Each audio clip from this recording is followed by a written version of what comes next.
നിങ്ങൾ ഉറക്കത്തുനിന്ന് ഉണർന്നാൽ നേരെ കൈ വെള്ളത്തിൽ മുക്കരുത്. 2 കൊല്ലത്തിൽ കുറവുള്ള വെള്ളത്തിൽ മുക്കാൻ പാടില്ല, അല്ലേ? അങ്ങനെ ഒരു നിയമമുണ്ട് നമുക്ക്. നിങ്ങൾ ഉറക്കത്തുനിന്ന് ഉണർന്നാൽ കൈ മുക്കരുത്. എവിടെ? വെള്ളത്തിൽ. അതെന്താണ് കൈ മുക്കരുത് എന്ന് പറയണത്? അതിന്റെ കാരണം നബി സല്ലല്ലാഹു അലൈഹി വസല്ലം നിങ്ങൾ പറയും നോക്കണം. എന്താ കാരണം? സത്യത്തിൽ അതിന്റെ കാരണം എന്താ വെച്ചാൽ നമ്മളെ കൈ ചിലപ്പോൾ ഔറത്തിന്റെ ഭാഗത്ത് പോയിട്ടുണ്ടാവും, അവിടെ ചൊറിഞ്ഞിട്ടുണ്ടാവും, മൂത്രത്തിന്റെ ഒരു അംശം കയ്യിലായി, അല്ലെങ്കിൽ വിയർപ്പായി, അതായത് മൂത്രവും വിയർപ്പും കൂടിയായി നജസായി. 2 കൊല്ലത്തിൽ കുറവുള്ള വെള്ളത്തിൽ മുലാഖാത്ത് അവലോടുകൂടി അത് നജസാവും. അതാണ് അതിന്റെ കാരണം. അതാണ് സംഭവം. ഔറത്തിന്റെ ഭാഗത്തൊക്കെ കൈ ചൊറിയാനും മറ്റൊക്കെ പോയിട്ടുണ്ടാവും. പക്ഷെ റസൂലുള്ളാഹിന്റെ ആ മാന്യമായ വാക്ക് നോക്കണം. നിങ്ങൾ ഉറക്കത്തുണർന്നാൽ കൈമുക്കരുത് വെള്ളത്തിൽ. ഉടനെ തങ്ങൾ അതിന്റെ കാരണം പറയണത് കൈ രാത്രി എടെല്ലാം പോയിന്ന് അറിയില്ലല്ലോ, അത്രേ പറയുള്ളൂ, അത്രേ പറയുള്ളൂ തങ്ങൾ. അതാണ് ഈമാൻ എന്ന് പറഞ്ഞാൽ ലജ്ജയാണ്. അൽ ഹയാഉ ശുഅബത്തുൻ മിനൽ ഈമാൻ. ഈ സെക്സ് ഓവറായിട്ട് പറയുന്ന ആളുടെ ഫോർ ഫാദേഴ്സിലോ തലമുറയിലോ ആരെങ്കിലും വ്യഭിചരിക്കുന്ന ആളുണ്ടാവുന്ന അല്ലാഹു കാത്ത് രക്ഷിക്കട്ടെ. എൻ്റെ മനസ്സിലൊന്നുമില്ല, ഞാനെല്ലാം തുറന്നു പറയുന്നു. മനസ്സിൽ മാത്രമല്ല തലയിലും ഇല്ല എന്നാണ് അതിൻ്റെ അർത്ഥം. മനസ്സിൽ മാത്രമല്ല, പറയരുത് അങ്ങനെ. കാരണം നബി സല്ലല്ലാഹു അലൈഹി വസല്ലം തങ്ങളുടെ സ്റ്റൈൽ എന്ന് പറഞ്ഞാൽ അങ്ങനത്തെ ഒന്നും പറയൂല, തങ്ങൾ അങ്ങനെയൊന്നും സംസാരിക്കൂല. ആയിഷ ബീവി പറഞ്ഞില്ലേ, ഞാനും തങ്ങളും ഔറത്ത് പരസ്പരം കണ്ടിട്ടില്ല. ഇബ്നു ഹജർ അതിനെ അഷ്റഫുൽ വസായിൽ വിശദീകരിച്ച് എന്തൊരു ലജ്ജയാണ് ഈ പറയണത് നോക്കൂ. എന്തൊരു ലജ്ജയാണ് അവിടുന്ന്. എങ്ങനെ ലജ്ജയില്ലാതിരിക്കല്? അള്ളാഹു അല്ലേ തങ്ങളെല്ലാം പഠിപ്പിച്ചത്. എന്റെ എല്ലാം തന്നത് അള്ളയല്ലേ. അള്ള എങ്ങനെയാ പറയല് ഖുർആനില്? ഒളു മുറിയുന്ന കാര്യം, പെണ്ണുങ്ങളെ തൊട്ടാൽ ഒളു മുറിയും. അതിന് മുമ്പ് എന്താ ഖുർആനിൽ പറയണത്? നിങ്ങൾ ടോയ്ലറ്റിൽ പോയിട്ട് വന്നാൽ ഒളു മുറിയും എന്നാ പറയണത്. നിങ്ങൾ ടോയ്ലറ്റിൽ പോയിട്ട് വന്നാൽ ഒളു മുറിയും. ടോയ്ലറ്റിൽ പോയാൽ ഒളു മുറിയും. നമ്മൾ നേരത്തെ മൂത്രയിക്കാനോ അല്ലെങ്കിൽ വേറെ എന്തിനോ പോയപ്പോൾ ആ ജനലിന്റെ സൈഡിൽ ഫോണോ അല്ലെങ്കിൽ ബ്രഷോ വെച്ചിന്, ഉദാഹരണം, അത് എടുക്കാൻ വേണ്ടിയിട്ട് രണ്ടാമത് അത് മറന്നുകൊണ്ട് എടുക്കാൻ വേണ്ടി പോയി. അപ്പോൾ ടോയ്ലറ്റിൽ പോയാൽ ഒന്നും അറിയും ഇല്ല. പിന്നെ എന്താ ടോയ്ലറ്റിൽ സാധാരണ പോക്ക് കാഷ്ടിക്കാനും മുദ്രയ്ക്കാനും ഒക്കെയാണ്. അതാണ് ഖുർആൻ പറയുന്നത്. ടോയ്ലറ്റിൽ പോയിട്ട് വന്നാൽ ഒന്നും അറിയും. അങ്ങനെ ഖുർആൻ പറയൂ, അത്രേ പറയുള്ളൂ. ഇത് നിങ്ങൾ റൊമാൻറ്റിക് പറയുന്ന ഇംഗ്ലീഷ് സാഹിത്യത്തിന്റെ പുസ്തകമല്ല, ഉംറുൽ ഖൈസിന്റെ കവിത അല്ല ഇത് ഖുർആനാണ്. ഖുർആൻ അങ്ങനെ പറയുള്ളൂ. അതുകൊണ്ടാണ് ഖുർആനും ഹദീസ് ഉൾക്കൊണ്ട ഫിഖിഹിന്റെ ഗ്രന്ഥത്തിൽ ടോയ്ലറ്റിൽ പോകുമ്പോഴുള്ള മര്യാദ എങ്ങനെയാ ഹെഡിങ് ഇടല്? ആദാബുൽ ഖലാ അങ്ങനെ പറയല്. എന്താ ഖലാ എന്ന് പറഞ്ഞാൽ? ഒഴിഞ്ഞ സ്ഥലം. എന്താ മൂത്രയിക്കുമ്പോൾ ടോയ്ലറ്റിൽ കാഷ്ടിക്കുമ്പോൾ പാലിക്കേണ്ട മര്യാദ എന്ന് പറയാൻ അറിയാറ്റ ഒന്നും പറയൂല. ആദാബുൽ ഖലാ, ഒഴിഞ്ഞ സ്ഥലത്ത് പോകുമ്പോൾ ഉള്ള മര്യാദ, അങ്ങനെ പറയുള്ളൂ. അതാണ് അതിൻ്റെ ഒരു മാന്യത. ഈ ക്ലാസ് എടുക്കുന്ന ആളെങ്ങനെയാ ഇക്കാഹിന്റെ അധ്യായം എടുക്കുമ്പോൾ പച്ചയായിട്ട് എന്തെങ്കിലുമൊക്കെ പറയാം? No no no no no. നമ്മുടെ നാവ് എപ്പോഴും മാന്യമായ നാവായിരിക്കും. ഇമാം ഗസാലി റളിയല്ലാഹു അൻഹു പറയുന്നുണ്ട്, കുട്ടികളെ ലജ്ജ നന്നായിട്ട് പഠിപ്പിക്കണം, ചെറുപ്പത്തിൽ തന്നെ പഠിപ്പിക്കണം. അപ്പൊ 2ാം ക്ലാസ്സിൽ പഠിക്കുന്ന കുട്ടി ഒന്നും ഉടുക്കാതെ കുളിച്ചിട്ടാ വരുന്നത്, ഒന്നും ഉടുത്തിട്ടില്ലോ. അങ്ങനെ ചില കുട്ടികളുണ്ടല്ലോ, അങ്ങനെ കുളിച്ചിട്ട് നേരെ ബാത്റൂമിൽ നിന്ന് കിച്ചൺ വഴി സെൻട്രൽ ഹാള്, ഡൈനിങ് ഹാള്, അങ്ങനെ 4 യൂണിറ്റുകളിൽ നിന്ന് ശേഖരണങ്ങൾ ഏറ്റുവാങ്ങിയിട്ട് വാഹനജാഥ പിന്നെ ബെഡ്റൂമിലേക്ക് എത്തും. ഓനെ വിളിക്കാം, ഡാ കൊണ്ടുവാ. എന്താണ് നാണം പോണല്ലേ, ചിന്തടിക്കോലോ, അനിയനല്ലേ എന്റെ കണ്ടിക്ക ഒന്നുണ്ട്. അങ്ങനെ കുട്ടിക്ക് ലജ്ജ പഠിപ്പിക്കണം. തോർത്തെടുത്തിട്ടല്ലേ ബാത്റൂമൊക്കെ ഉണ്ടത്. അതിന് ഉപ്പേനെ തോർത്തെടുക്കാണ്ട കുളിക്കുന്നതെന്ന് മോനിക്കറിയാം. കാരണം ബാത്റൂമിന്റെ ഡോറിന്റെ മേലെ ഉപ്പാന്റെ ലുങ്കിയും തോർത്തും കാണുന്നുണ്ട്. അപ്പൊ ഉപ്പ മനസ്സിലാവില്ല ആ കുരങ്ങനെ അതിന്റെ ഉള്ളിൽ നിന്ന് എന്താ ചെയ്തത്. അപ്പല്ലേ ഔറത്ത് മറച്ചിട്ട് കുളിക്കണം. അത് ഇബാദത്തിന് ഹലാവത്ത് ഉണ്ടാകാനുള്ള ഒരു വഴിയും കൂടിയാണ്. ഇപ്പോൾ അതിലേക്ക് പോകുന്നില്ല. കുട്ടികളെ പഠിപ്പിക്കണം. ഇപ്പൊ 10ാം ക്ലാസ്സിൽ പണ്ട് പഠിപ്പിച്ച കെമിസ്ട്രിയുടെ സാർ അല്ലെങ്കിൽ ഉസ്താദ് ഒരു 4-5 കൊല്ലം കഴിഞ്ഞിട്ട്, അല്ലെങ്കിൽ കല്യാണത്തിന്റെ അന്ന്, ഫാത്തിമ ഹിബാന്റെ കല്യാണത്തിന്റെ അന്ന് സാറോ ഉസ്താദോ ആരോ വന്നു. അപ്പൊ ഉപ്പ വാ, ഇപ്പൊ ഉസ്താദിനെ കാണൽ ഹറാമല്ലേ? ഈ സാറിന് കാണൽ ഹറാമല്ലേ? ഈ കുട്ടീന്റെ ലജ്ജ ആരാ ഇല്ലാതാക്കണത്? ഉപ്പല്ലേ? ഉമ്മ അങ്ങനെ ചെയ്യേണ്ടത്? അങ്ങനെ ചെയ്യാൻ പാടില്ല. ചില ഉപ്പമാരങ്ങനെ ചെയ്യും. വാമോളി എന്നെ പഠിപ്പിച്ച് വേറൊരു നാണം കൂടിയോ സാരമ്പൽ നിൽക്കൂല. ലജ്ജനെ നിരുത്സാഹപ്പെടുത്തല്ല വേണ്ടത്, ലജ്ജ പഠിപ്പിക്കണം കുട്ടികൾക്ക് ഒന്നാമത് ഈ കുട്ടികൾ പഠിക്കാത്തതിൻ്റെ ഒരു പ്രശ്നം എന്താണെന്ന് വെച്ചാൽ, ലജ്ജ പോകുന്നതിൻ്റെ ഒരു പ്രശ്നം, ഉമ്മാനെ കണ്ടു പഠിച്ചിട്ടാണ് കുട്ടികൾ ഹയാവും എല്ലാം പഠിക്കൽ.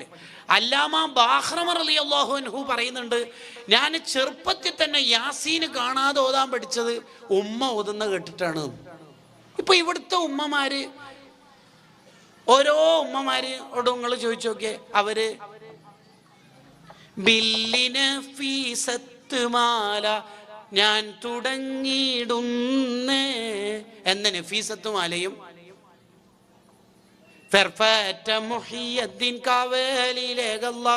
ഈ ഇരവൊക്കെ മുഹിയദ്ദീൻ, ഇത് എവിടുന്ന് ഇവർ പഠിച്ചത്?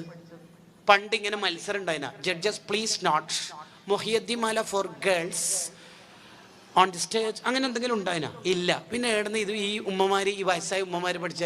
ഓറുമ്മാൻ്റെ അടുത്തുനിന്ന്. ഓറെടുത്താ പഠിച്ച? ഓറുമ്മാൻ്റെ അടുത്തുനിന്ന്. ഇതാണ് പഠിക്കേണ്ടത്. അതിന് ഉമ്മമാര് പഠിപ്പിച്ചു കൊടുക്കണം. ഉമ്മ ഗ്യാസ് കൊണ്ടുവരുന്ന, ഗ്യാസ് സിലിണ്ടർ കൊണ്ടുവരുന്ന പണിക്കാരന്റെ മുമ്പിൽ നേരെ മുഖം തുറന്ന് നിൽക്കുന്നുണ്ട്. മത്സ്യ വിൽപ്പന നടത്തുന്ന ആ ജോലിക്കാരന്റെ മുമ്പിലും ഉമ്മ നേരെ നിൽക്കുന്നുണ്ട്. ഈ ഉമ്മാന്റെ മോള് ഹാദിയൊക്കെ പഠിച്ചുകൊണ്ട് ഹിജാബ് ഇട്ടുകൊണ്ട് അവളുടെ ജീവിതത്തിൽ ഫുൾ ടൈം ഹിജാബ് ഉണ്ടാവോ?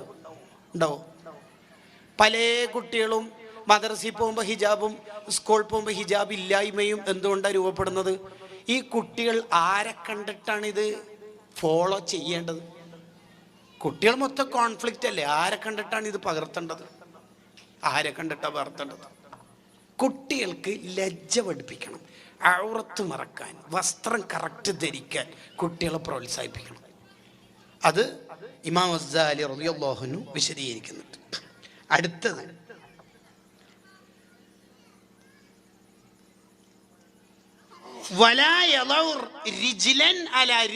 കാലിന്റെ മേലെ കാല് വെച്ചിട്ട് ഇരിക്കുന്ന സ്വഭാവം ഉണ്ടാവും ചെറിയ പിള്ളേർക്ക് തന്നെ, പ്രത്യേകിച്ച് സോഫ മേലൊക്കെ. അപ്പുറത്തെ ആൾക്കാരൊക്കെ ഉണ്ടാവും, കാല് തോഴ്ത്ത് പറയണം. ഒറ്റ വട്ടൊക്കെ പറഞ്ഞാൽ മതി, കുട്ടികൾ നന്നാവും.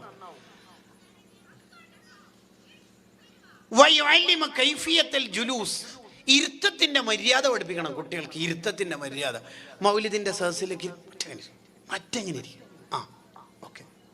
പറഞ്ഞു കൊടുക്കണം. കുട്ടികൾക്ക് പറഞ്ഞു കൊടുത്താൽ മതി. കുട്ടികളെ, മക്കളല്ലേ, നന്നാവും. ഓവറായിട്ട് സംസാരിക്കുന്ന, ടോക്കറ്റീവ് ഉണ്ടാവും, വായാടിയാവുന്ന സ്വഭാവം ഉണ്ടാവും ചില പിള്ളേർ. ഇങ്ങനെ വർത്താനം പറഞ്ഞുകൊടുക്കും. അത് കുട്ടികളെ നിരുത്സാഹപ്പെടുത്തണം. കാരണം അത് വേണ്ട മോനെ, അത് വളരെ മോശം സ്വഭാവമാണ് എന്ന് കുട്ടികളെ പഠിപ്പിച്ചു കൊടുക്കണം. പ്രത്യേകിച്ച് ഈ ഇശായിന് ശേഷം സ്ഥിരമായി ഇങ്ങനെ ദുന്യവിയായ സംസാരിച്ചാൽ എങ്ങനെ നമ്മൾ നന്നാവുക? നബി സല്ലല്ലാഹു അലൈഹി വസല്ലം തങ്ങൾക്ക് വെറുപ്പുള്ള കാര്യം സ്ഥിരം ചെയ്യുന്ന ഒരു മനുഷ്യൻ എങ്ങനെ ലെവലിലേക്ക് എത്തുക? എങ്ങനെ എത്തുക? ഒന്നാമത് നമ്മൾ ഈ അദബ് പഠിപ്പിക്കുന്നിടത്ത് മടിയന്മാരാണ്. എല്ലാവരും ലിബറൽ ആവുകയാണ്. അങ്ങനെ കുറച്ചല്ലേ പിള്ളേർ അങ്ങനെ നോ നോ നോ നോ അങ്ങനെ ചെയ്യരുത്. ഓവറായി സംസാരിക്കരുത്. നബി സല്ലല്ലാഹു അലൈഹി വസല്ലം തങ്ങൾ പറഞ്ഞല്ലോ, അള്ളാഹ്ക്ക് ഏറ്റവും വെറുപ്പുള്ള 3 കാര്യങ്ങളുണ്ട്. ഒന്ന് ഖീല വഖാൽ, കണ്ടതും കേട്ടതും പറയല്. അറിഞ്ഞാ എന്ത് നാളെ അർത്താലോ പോലും ആരാ പറയുന്നിട്ട് ഗ്രൂപ്പിൽ നിന്ന് കിട്ടിയെന്ന്. അതാണ്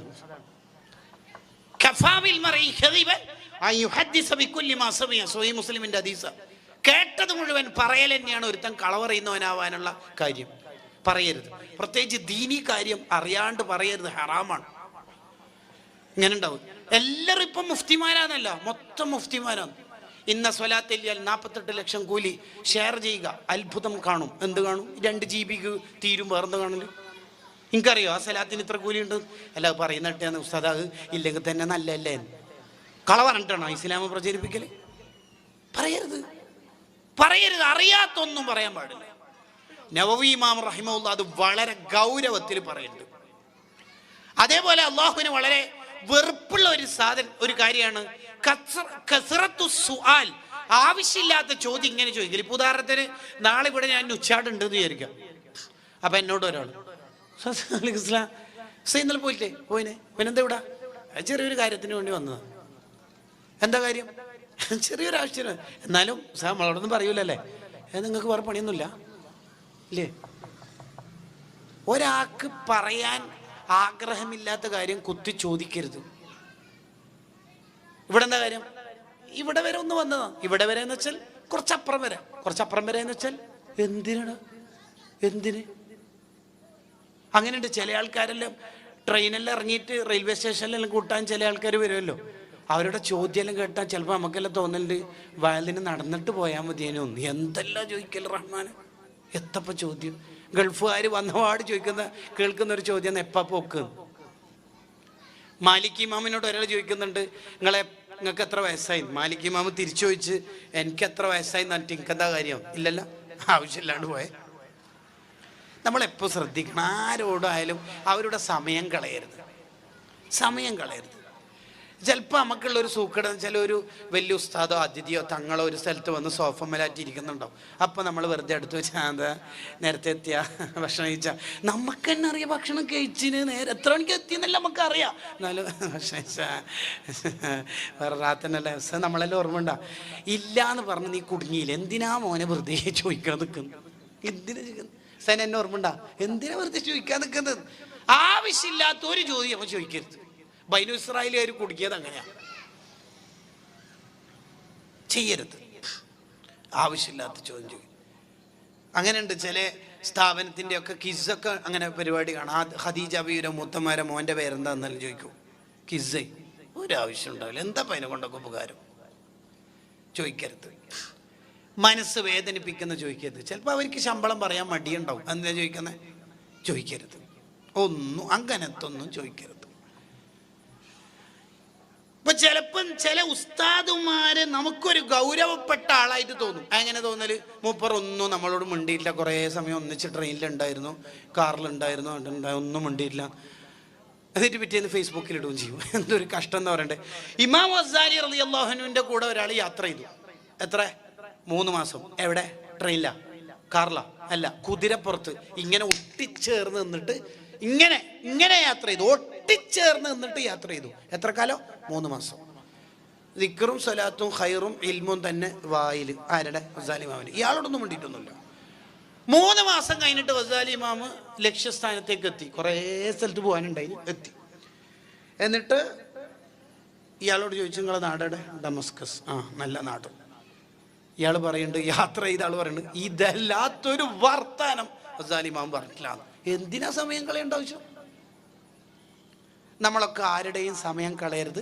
നമ്മളും ഓവറായി സംസാരിക്കരുത്. കാരണം നബി സല്ലല്ലാഹു അലൈഹി വസല്ലം തങ്ങൾ പറയുന്നുണ്ട്, വ ഇന്ന അബ്അദകും ഇലയ്യ, എനിക്ക് നിങ്ങളിൽ ഏറ്റവും വെറുപ്പുള്ള ആള്, വ അബ്അദകും മിന്നി മജ്ലിസൻ യൗമൽ ഖിയാമ, ആഖിറത്തിൽ എന്നോട് ഏറ്റവും ദൂരത്തുള്ള ആള് അസ്സർസാറൂൻ, സർസാർ എന്ന് പറയുന്നവരാണ്. തിർമിദി ഇമാം സർസാറിന്റെ വിശദീകരണം അൽ കസീറുൽ കലാം, ഹുവൽ കസീറുൽ കലാം, ഓവറായി സംസാരിക്കുന്ന ആൾ, ടോക്കറ്റീവ്, തുരുതുരോ വർത്താനം പറയാം. അങ്ങനത്തെ ആളാവരുത്. കുട്ടികളെയും ഓവർ ആവശ്യമില്ലാത്ത കാര്യം ഇങ്ങനെ പടപടാ പറയുന്നത് നിരുത്സാഹപ്പെടുത്തണം. ഇനി അടുത്തത്, വയുംനഉ മിനൽ ഹലിഫി റഅ്സൻ സ്വാദിഖൻ കാന ഔ കാദിബൻ, സത്യം ചെയ്യുന്ന സ്വഭാവം. ബാക്കിയും കൂടി ഈ വാർത്ത വായിക്കാം. ഹത്താ ലാ യഅ്താദു ദാലിക ഫി സിഗരി, ചെറുപ്പത്തിൽ തന്നെ ആ സ്വഭാവം നിരുത്സാഹപ്പെടുത്തണം. വല്ലാഹി സത്യം, ഞാൻ സത്യമായിട്ട് നിസ്കരിച്ചിട്ടാ വരുന്നത്, കാല് നോക്കും. അതൊന്നും സത്യം ചെയ്യാൻ പറയരുത്. അത് കള്ള സത്യമായാലും ഓ നിസ്കരിച്ചിട്ട് തന്നെ വരുന്നത്, എന്നാലും സത്യം ചെയ്യിപ്പിക്കരുത്. ഇമാം ഷാഫി റളിയല്ലാഹു പറയണ്ടല്ലോ, ഞാൻ ചെറിയ പ്രായം മുതലേ ഈ സത്യം ചെയ്ത സ്വഭാവം ഇല്ല. അള്ളാഹിനെ ഇങ്ങനെ സത്യം ചെയ്യാനുള്ള നാട്ടക്കുറ്റിയാക്കരുത് എന്ന് ഖുർആനിൽ പറയുന്നുണ്ട്. അള്ളാഹിനെ വെച്ചിട്ടല്ലേ ഈ വർത്താനം. വല്ലാഹി വല്ലാഹി ഒരു ഗൗരവപ്പെട്ട കാര്യമല്ലേ അത്? കുട്ടികളിൽ അതുണ്ടാവരുത്. സത്യം പറയും വല്ലാഹി. ഉപ്പേനെ ചോദിക്കുന്നുണ്ടെങ്കിൽ എങ്ങനെയാ കുട്ടി നന്നാവും? കുട്ടികൾക്ക് അത് നിരുത്സാഹപ്പെടുത്തി കൊടുക്കണം. അതാണ് അടുത്തത്. മഹാൻ തുടരുകയാണ്,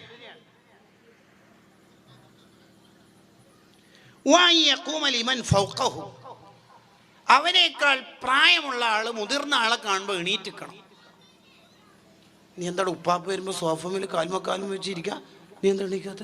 എണീക്കടാ. ഏട്ടന് സ്കൂളിൽ നിന്ന് വരുന്നുണ്ട്, ക്ലാസ് എത്ര? 8, ഇവനെത്ര? 4. ഇക്കാക്ക് എണീറ്റ്. അപ്പോ ഓരോ ഉസ്താദ് എന്നല്ലല്ലോ ഇക്കാക്കൽ. ഇക്കാക്കല്ലേ എണീച്ചക്ക്? കാക്കല്ലേ ഇക്കാക്കല്ലേ? എണീക്ക്. അത് നമ്മൾ നന്നായി പഠിപ്പിച്ചോണം. ബഹുമാനിക്കപ്പെടേണ്ട എല്ലാവരോടുള്ള ബഹുമാനം കുട്ടിയൊക്കെ പഠിപ്പിച്ചു കൊടുക്കും. വലിയ പോയിന്റ് അത്. എന്നാലേ കുട്ടി നന്നാവുള്ളൂ. ഉപ്പ ഉമ്മാന്റെ ബഹുമാനം പഠിപ്പിച്ചു കൊടുക്കണം. മക്കളെ ഉപ്പ മാത്രം ഇരുന്നിട്ട് പറഞ്ഞു കൊടുക്കണം.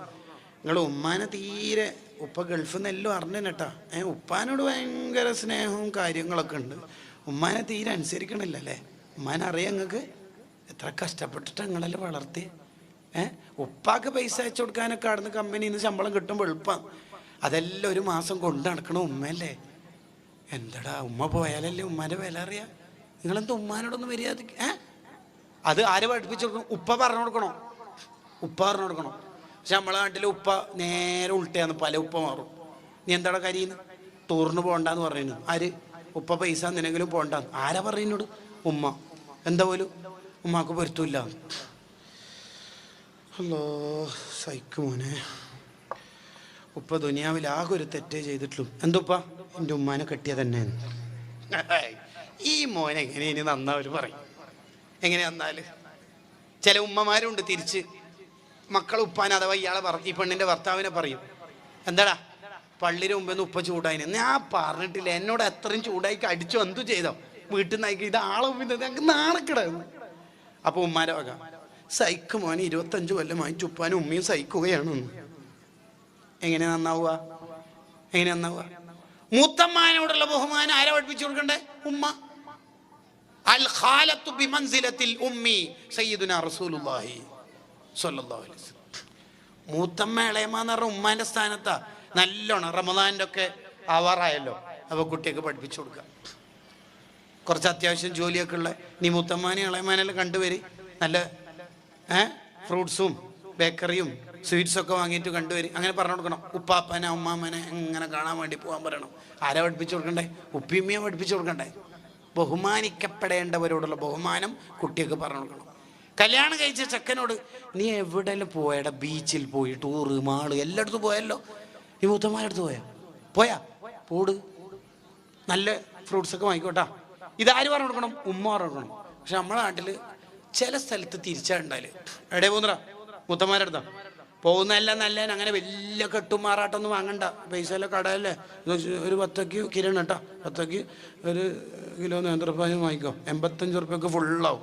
നേന്ത്രപ്പായും ഇങ്ങനെ നിൽക്കും, 10 ഇങ്ങനെ നിൽക്കും, അപ്പോൾ പാക്കറ്റ് ഫുള്ളാവും. 85 ഉറുപ്പ്യക്ക് കഴിച്ചില്ല. പിന്നെ മൂത്തമ്മാരടുത്ത് കുറേ സമയം നിൽക്കുമെന്ന് വേണ്ട, റമദാനാ വരുന്നത്. മൂത്തമ്മ നല്ലോണം ഗീബത്തും നമീമത്തും ഫിത്നയെല്ലാം പറയുന്ന ആളാണ്, ശ്രദ്ധിച്ചോന്ന്. അപ്പം ഈ ഉമ്മ മൂത്തമ്മാനെ കുറിച്ച് ഇപ്പം എന്താ പറഞ്ഞത്? ദലാൽ ഖൈറത്താ എന്താ പറഞ്ഞേ? ഗീബത്തല്ലേ. പിന്നെ എങ്ങനെയാ പിള്ളേർ വന്നാല് ഏട്ടനെ കുറിച്ചിട്ടുള്ള കുറ്റ അനിയന് പറഞ്ഞു കൊടുക്കുന്ന എത്ര ഉമ്മയുണ്ട്. എന്തൊരു വൃത്തികേടാണല്ലോ. ഏട്ടനോ എൻ്റെ ഭാര്യനെ കൂട്ടിയിട്ട് എവിടെയോ ടൂറിനോ മറ്റോ പോയി, അത് അനിയനോട് പറയാ, ഓനെ ഏട്ടനൊന്നും കണ്ടു പഠിച്ചേക്കല്ലേ, ഇങ്ങനെ പറഞ്ഞു കൊടുക്കല്. ഏട്ടനെ കുറ്റം പറഞ്ഞു കൊടുക്കല, ബഹുമാനിക്കാനല്ലേ പഠിപ്പിച്ചു കൊടുക്കേണ്ടത്. ഇരട്ടകളായി ജനിച്ച 2 മഹാന്മാരുടെ ചരിത്രമുണ്ട് കിതാബില്. രണ്ടാളും ഒരാൾ പ്രസവിക്കപ്പെട്ട് അടുത്ത ആള് വന്നു. ആദ്യം വന്ന ആൾ ജ്യേഷ്ഠനാണല്ലോ, രണ്ടാമത് വന്ന ആൾ അനുജനും. ഈ അനുജനായ മഹാൻ പറയുന്നുണ്ട്, എൻ്റെ ജീവിതത്തിൽ ഒരു വട്ടം പോലും എൻ്റെ ഇക്കാക്ക ജ്യേഷ്ഠന്റെ കൂടെ ഞാൻ നടന്നിട്ടില്ല, ബേക്കിലല്ലാതെ കൂടെ നടന്നിട്ടില്ല. മുമ്പിൽ നടന്നിട്ടില്ല എന്ന് മാത്രമല്ല, ഒന്നിച്ചെന്നെ നടന്നിട്ടില്ല, ബേക്കിൽ മാത്രം. കാരണം ഉമ്മ പഠിപ്പിച്ച കാക്കയാന്നട്ടാ. എപ്പോ ഒരു 2-3 സെക്കൻഡിന്റെ വ്യത്യാസത്തില് പ്രസവം നടന്ന ഇരട്ടകളെ കുറിച്ച് ഈ സംസാരം. അപ്പോഴാ നമ്മളെ നാട്ടിൽ എന്ത് പറയാ, അവര് വലിയ വ്യത്യാസമൊന്നുമില്ല, അവരെ ആകെ 2.5 കൊല്ലത്ത് വ്യത്യാസമേ ഉള്ളൂ. അതിനെ പറഞ്ഞു കൊടുക്കല്. അങ്ങനെ ഉമ്മ പറഞ്ഞു കൊടുക്കേണ്ടത്. അതാണ് നേരത്തെ ഒരാളുടെ കമന്റ് കേട്ടിട്ടില്ല നിങ്ങള്? ഈ കിതാബി പറഞ്ഞ പോലെ നമ്മളെ മക്കളെ പാരന്റിങ് നടത്തിയാൽ നമ്മളെ മക്കളെ എങ്ങനെ നന്നാവാതിരിക്കുക? എങ്ങനെ നന്നാവാതിരിക്കുക? അപ്പൊ കുട്ടികൾക്ക് ബഹുമാനം പഠിപ്പിക്കണം. എന്നിട്ട് ഈ വന്നാക്ക് സീറ്റ് കൊടുക്കാൻ എപ്പോഴും കുട്ടിനോട് പറഞ്ഞു കൊടുക്കണം. കൂടെ അല്ലെങ്കിൽ അടുത്തിരിക്കാനും അവരോട് പറയാൻ കുട്ടികൾക്ക് പറഞ്ഞു കൊടുക്കണം. ഇനിയാണ് വളരെ പ്രധാനപ്പെട്ട ആശയം. ഞാൻ എൻ്റെ പ്രഭാഷണം ദീർഘിപ്പിക്കണില്ല.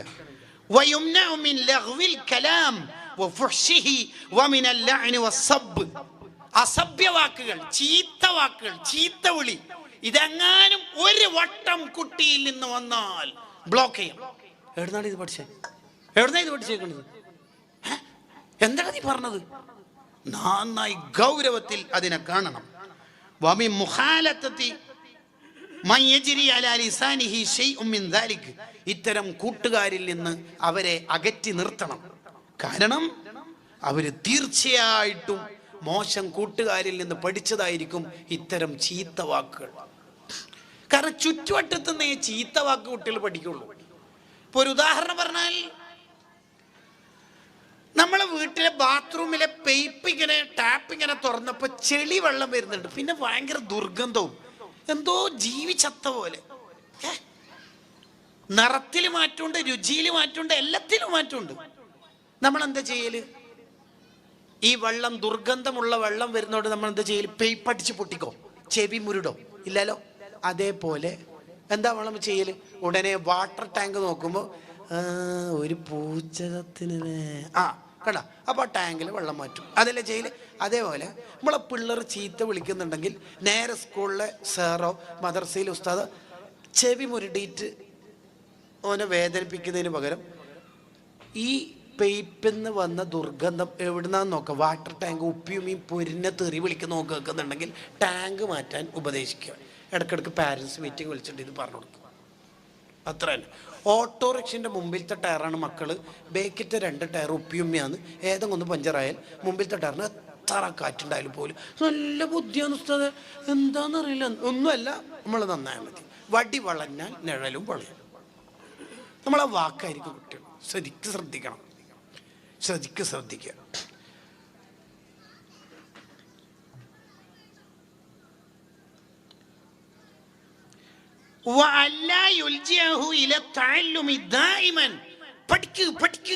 പഠിക്കുക എന്ന് പറഞ്ഞിട്ട് ഇങ്ങനെ കുട്ടികളെ കരിയർ പ്രഷർ നടത്തും ചില രക്ഷിതാക്കൾ.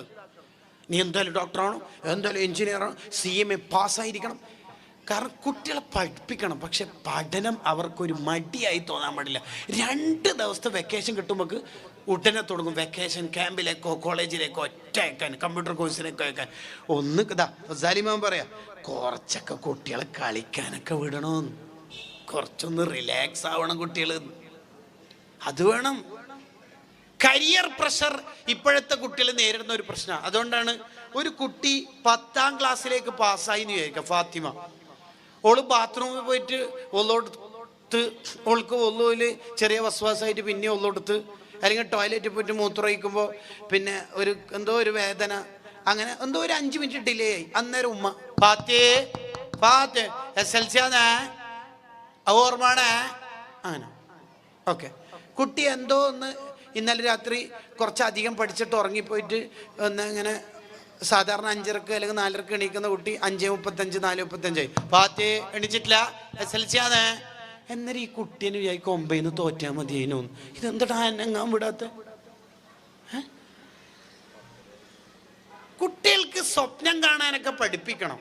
പക്ഷേ സ്വപ്നം കാണുന്നതിൽ നല്ല തന്നെ പറക്കണമെങ്കിൽ ചിറകും വേണം. പോത്ത് വിചാരിക്കുക നമുക്ക് പറക്കണോ? നടക്കൂല. എത്ര വലുതായാലും നടക്കൂല. പുഴ വിചാരിക്കുന്നത് നാളെ പൂമ്പാറ്റിയാകുന്നതിന് മുമ്പ്, നാളെ ചിറക് വരുന്നതിന് മുമ്പ്, നാളെ മുതൽ പറക്കണം. അതിന് നടക്കും. കാരണം 45 ലക്ഷം അഡ്മിഷൻ തന്നെ കൊടുക്കേണ്ട കോഴ്സിൽ ഈ ദാരിദ്ര്യത്തിൽ ജീവിക്കുന്ന കുടുംബം ഓൻ അങ്ങനെ പറഞ്ഞാൽ എങ്ങനെ ഉണ്ടായാലും ഓനിക്ക് മര്യാദ അറബി അക്ഷരം തന്നെ വായിക്കാൻ കഴിയാത്ത ഒരുത്തനെ ഇഫ്ലു ഖുർആനിൽ ചേർത്ത് എങ്ങനെ ഉണ്ടാവും? SLCക്ക് തന്നെ എങ്ങനെയോ കഷ്ടി ജയിച്ച് ഒരുത്തനെ പിടിച്ച് സ്റ്റാൻസിൽ തള്ളിയിട്ടാൽ എങ്ങനെ ഉണ്ടാവും? ഓരോരുത്തരുടെ കരിയർ എന്ന് പറഞ്ഞാൽ അവരുടെ കൊക്കിന് ഒതുങ്ങുന്നത് മാത്രമാകുക. അവരെ പഠിപ്പിച്ചിട്ട് അവർക്ക് പഠനം ഒരു മടുപ്പുണ്ടാകാൻ പാടില്ല. ഞാൻ എൻ്റെ വിഷയം അവസാനിപ്പിക്കുകയാണ്. അള്ളാഹു നമ്മുടെ മജ്‌ലിസ് സ്വീകരിക്കുമാറാവട്ടെ. ഇനിയും കുറേ പറയാനുണ്ട്. നിങ്ങൾ ദീർഘമായ പഠനത്തിന് ഇമാം ഗസാലി റളിയല്ലാഹുവിൻ്റെ ഇഹ്യാ ഉലൂമുദ്ദീൻ, ഇബ്നു ഹജർ അൽ ഹൈതമി റളിയല്ലാഹുവിൻ്റെ തഹ്രീറുൽ മഖാൽ എന്നീ ഗ്രന്ഥങ്ങൾ നോക്കിയാൽ മതി. ഈ വിഷയത്തിൽ ഖലമുൽ ഇസ്ലാം കോടമ്പഴ ഉസ്താദിന് ആലമുൽ ഔലാദ് എന്ന് പറയുന്ന ഒരു കിതാബുണ്ട്. അള്ളാഹു ഉസ്താദിന് നല്ല ആഫിയത്തുള്ള ദീർഘായുസ് നൽകുമാറാവട്ടെ. ചെറിയൊരു ചരിത്രം ബറക്കത്തിന് വേണ്ടി പറഞ്ഞ് ഞാൻ എൻ്റെ സംസാരം അവസാനിപ്പിക്കാം. ബറാഅത്ത് രാവാണ് വരുന്നത്. റമദാനാണ് നമ്മൾക്ക് ഇനി വരാനുള്ളത്. നന്നായി തൗബ ചെയ്ത് ശുദ്ധിയായിട്ട് വേണം റമദാനിനെ സ്വീകരിക്കാൻ. റമദാൻ എങ്ങാനും നമുക്ക് എതിര് സാക്ഷി എന്നാൽ പിന്നെ ആരും ഉണ്ടാവില്ല ആഖിറത്തിൽ. റമദാൻ നമുക്ക് അള്ളാഹു തരുന്ന തന്നെ നമ്മൾ നന്നാവാൻ വേണ്ടിയിട്ടാണ്. ഈ തെറ്റെല്ലാം ചെയ്ത് നടന്നിട്ടും നമ്മളോടുള്ള ഇഷ്ടത്തിൻ്റെ ഒരു അടയാളാണ് റമദാൻ നമുക്ക് നൽകുക എന്നുള്ളത്. ഒരു മനുഷ്യൻ ഖബറിനെങ്ങാനും ആരെങ്കിലുമൊക്കെ വലിയോ നബിയോ പോയിട്ട് എണീപ്പിച്ചിട്ട് എന്താ ആഗ്രഹം എന്ന് വെച്ചാൽ ഓനും പറയൽ റമദാൻ്റെ ഒരു ദിവസം കിട്ടണമെന്നാണ്. കാരണം റമദാനിൽ ഒരു തസ്ബീഹ് 1000 തസ്ബീഹല്ലേ കൂലിയ, അല്ല 1000-നേക്കാൾ. റമദാനിൽ ഒരു റക്കാത്ത് 1000 റക്കാത്തിനേക്കാൾ കൂലിയാണ്. റമദാനിലൊരു സുന്നത്ത് എത്ര ഫർളിൻ്റെ കൂലിയാണ്. ഒരു ഫർളിന് 70 എന്തെല്ലാം കൂലിയാണ് റമദാന്. സ്വർഗത്തിൻ്റെ വാതിൽ തുറക്കും എന്ന് പറഞ്ഞാൽ തുറക്കും തന്നെ, നരകത്തിൻ്റെ വാതിലടക്കും എന്ന് പറഞ്ഞാൽ അടക്കും തന്നെ. റമദാനിൽ മരിച്ചാൽ പവർ കൂടുതലല്ലേ. റമദാനിൽ ജീവിച്ചാൽ മതി. ഒരാൾ ഒരു തെറ്റും ചെയ്യാണ്ട് റമദാനിൽ ജീവിച്ചാൽ തന്നെ മതിയോ നന്നാവാന്. ഒരു തെറ്റും ചെയ്യാതെ റമദാനെ യാത്ര അയച്ചാൽ റമദാൻ തന്നെ അയാളെ കുറിച്ച് നല്ല പറയും. അപ്പോൾ ബനല്ലാഹു ലഹു ബൈത്തം ഫിൽ ജന്ന, അയാൾക്ക് സ്വർഗത്തിൽ അല്ലാഹു ഒരു വീട് കൊടുക്കും. തൊബ്രാനിൻ്റെ ഹദീസിൽ കാണാം റമദാനിൽ ജീവിതം. അതുകൊണ്ടല്ലേ നബിയെ ഞാൻ എൻ്റെ സുഹൃത്തുക്കളായ 2 ആളെ സ്വപ്നത്തിൽ കണ്ടു. ഒരാൾ ഷഹീദായ ആളാണ്, മറ്റേ ആൾ സാധാ പോലെ മരണം വരിച്ച ആളാണ്. മറ്റേ ആൾ പിറ്റത്തെ കൊല്ലമാണ് വഫാത്താവണത്, ഇയാൾ തലേത്തെ കൊല്ലം ഷഹീദായി വഫാത്തായ ആളാണ്. അപ്പം ഞാൻ സ്വപ്നം കണ്ടപ്പോൾ തന്നെ എനിക്ക് തോന്നി ഷഹീദായ ആളായിരിക്കും ഫസ്റ്റ് സ്വർഗത്തിലെത്താൻ. പക്ഷേ 2ാമത്തെ കൊല്ലം സാധാ പോലെ മരണം വരിച്ച ആളാണ് ആദ്യം സ്വർഗത്തിലെത്തിയത്. അത് കണ്ടപ്പോൾ എനിക്കൊരു അത്ഭുതം. എന്താണ് നബി അതിൻ്റെ കാരണം? അതിന് തങ്ങൾ പറഞ്ഞ കാരണം എന്താ? മൂപ്പര് 1 കൊല്ലം അധികം ജീവിച്ചിട്ടില്ലേ, അപ്പോൾ ഒരു റമദാൻ എക്സ്ട്രാ കിട്ടിയില്ലേ, അതെന്നെ മതി. ഒരു റമദാൻ ജീവിതത്തിൽ കിട്ടൽ വലിയ നിഅമത്താണ്. അതിന് നമ്മൾ നേരത്തെ തന്നെ ശുദ്ധിയാവണം, എല്ലാ തെറ്റും പൊറുപ്പിക്കണം. അതിനാണ് റജബും ശഅബാനൊക്കെ നമുക്ക് അള്ളാഹു തന്നത്.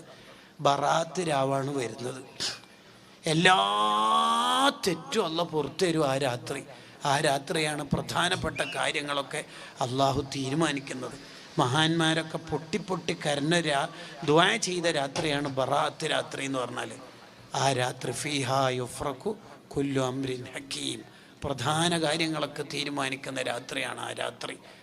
മഹാന്മാർ പഠിപ്പിച്ചെന്ന ആ ചര്യകളും യാസീനൊക്കെ നമ്മൾ പതിവായി നമ്മളെ നാട്ടിൽ കൊണ്ടുവരുന്ന ആ ചര്യ, നമ്മളെ നാട്ടിൽ ഉള്ള ആ ഒരു അദബായ രീതി നമ്മളും കൊണ്ട് നടക്കണം. ആരെങ്കിലുമൊക്കെ അതിനെ എതിർക്കുമ്പോൾ അതിൻ്റെ വേക്കിലൊന്നും പോണ്ട.